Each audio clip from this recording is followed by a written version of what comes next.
काफ़ी सारे दर्शकों ने हमसे यह जानने की कोशिश किया, पूछने की कोशिश किया और जब कभी हम लोग कहीं जाते हैं, तब भी हमसे पूछा जाता है कि बस्तर में जब आप लोग रिपोर्टिंग के लिए जाते हो, तो कौन-कौन से चुनौतियों का सामना आपको करना पड़ता है, क्या-क्या चीज़ें ध्यान में रखनी पड़ती है।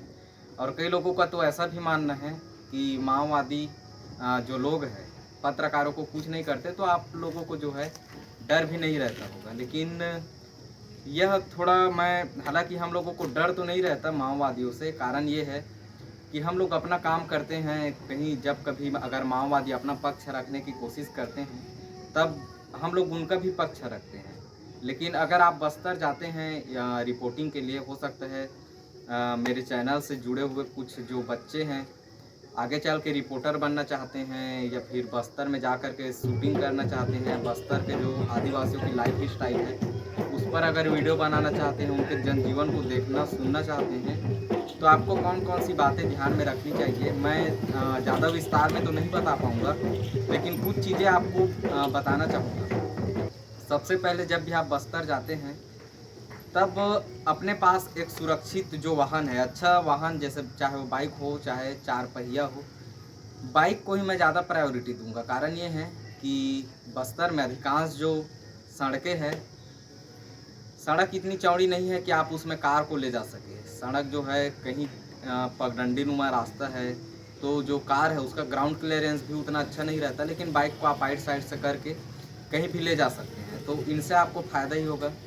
अगर आप जंगल में जा रहे हैं, जंगल के अंदर में, तो भरपूर पेट्रोल और जो टायर में हवा है, बाइक में जो ऑयल है, डिस्क का ऑयल है, इन सबको आप अच्छा से रखें। जब भी आप घाटी में बाइक को ड्राइव कर रहे हैं, ऊपर चढ़ा रहे हैं, तो हाफ क्लच का इस्तेमाल कभी ना करें। इससे जो है क्लच प्लेट घिसने की और क्लच प्लेट छोड़ देने की भी संभावना रहती है, जिससे कि आपको बड़ी समस्याओं का सामना करना पड़ सकता है। इसलिए जो है कभी भी आप जब घाटी में चढ़ाई कर रहे हैं, तो भले ही गियर आप कम कर दें, लेकिन कभी भी आप जो है हाफ क्लच में गाड़ी को ना चलाएं। दूसरी बात, भरपूर मात्रा में आप पानी और नमकीन रखें। कारण ये है कि पहाड़ी जो भूमि है, जब भी वहाँ पर हम लोग जाते हैं, तब जो पहाड़ है, गर्म हो जाने के कारण जो है बहुत ज़्यादा आपको गर्मी, आपको डिहाइड्रेशन भी होने लगती है। तो इन्हीं डिहाइड्रेशन से बचने के लिए यह ज़रूरी है कि आप भरपूर मात्रा में पानी रखें और कुछ खाने के लिए नमकीन रखें, जिससे कि नमक की जो मात्रा है आपके शरीर में भरपूर हो सके। और जब आप बस्तर के अंदरूनी इलाकों में जाते हैं, सबसे बड़ी जो सवाल है यही है कि पत्रकारों को कोई खतरा तो नहीं होता माओवादी से, आम लोगों को भी कोई खतरा नहीं होता, लेकिन खतरा किन चीज़ों से होती है? तो खतरा जो है वहाँ पर जो है अक्सर देखा जाता है। हालांकि 20 अप्रैल को एक खबर भी सामने आई कि एक ग्रामीण जब शायद महुआ या फिर तेंदुपत्ता संग्रहण के लिए गए हुए थे, तब जो माओवादी के द्वारा प्रेशर बम लगाया जाता है, उन प्रेशर बम की चपेट में आने से उनकी मृत्यु हो गई। तो ये है कि अगर जब आप बस्तर के अंदर में जाते हैं, तब माओवादी कुछ करे या ना करे, लेकिन कहाँ पर लैंडमाइन है, कहाँ पर प्रेशर बम है, ये आपको पता नहीं हो सकता। जिसके चलते जो है आपको अपने जान से हाथ धोना भी पड़ सकता है। बस्तर के अधिकांश जो क्षेत्र है, वहाँ पर नेटवर्क नहीं होता, तो इसलिए आप सबसे निवेदन है कि पहले से ही जब आप अपने होटल में, रूम में या फिर शहर में जब आप मौजूद होते हैं, तब वहाँ से एक संक्षिप्त जानकारी आप निकाल के रखिए कि जिस स्थान पर आपको जाना है, वहाँ पर जाने के लिए कौन-कौन से जो गांव हैं या फिर शहर है, उसको क्रॉस करके आपको जाना पड़ेगा, कहाँ-कहाँ पहुँचना पड़ेगा, यह आप जो है पहले से तैयार रखें। और बस्तर के अंदरूनी इलाके में जब आप जाते हैं, तब आप अपने साथ अपने आईडी, चाहे वो प्रेस आईडी हो, चाहे वो आधार कार्ड हो, चाहे वो पैन कार्ड हो, इसको आप अवश्य रखिएगा। कारण ये है कि चाहे माओवादी संगठन के लोग हो, चाहे सीआरपीएफ, बीएसएफ या जो इंडियन आर्मी के जो जवान हैं, उनके द्वारा, दोनों के द्वारा, माओवादियों के द्वारा भी चेकिंग होता है और जो सेना के जवान हैं उनके द्वारा भी चेकिंग होता है। क्योंकि मेरा चेकिंग दोनों जगह से हुआ है। दोनों ही जो लोग हैं, चाहे वे सेना के जवान हो या फिर माओवादी संगठन के लोग हो, दोनों ही हमारे जो आईडी को है चेक किए हैं। और आईडी नहीं होने पर आप मुसीबत में पड़ सकते हैं। और हालांकि हमारे पास तो आईडी था, तो हमें उन सभी चुनौतियों का सामना नहीं करना पड़ा। लेकिन अगर आपके पास आईडी है तो आप उसको अवश्य रखें और अंदर जब भी आप जाए तो इन बातों का ध्यान रखें।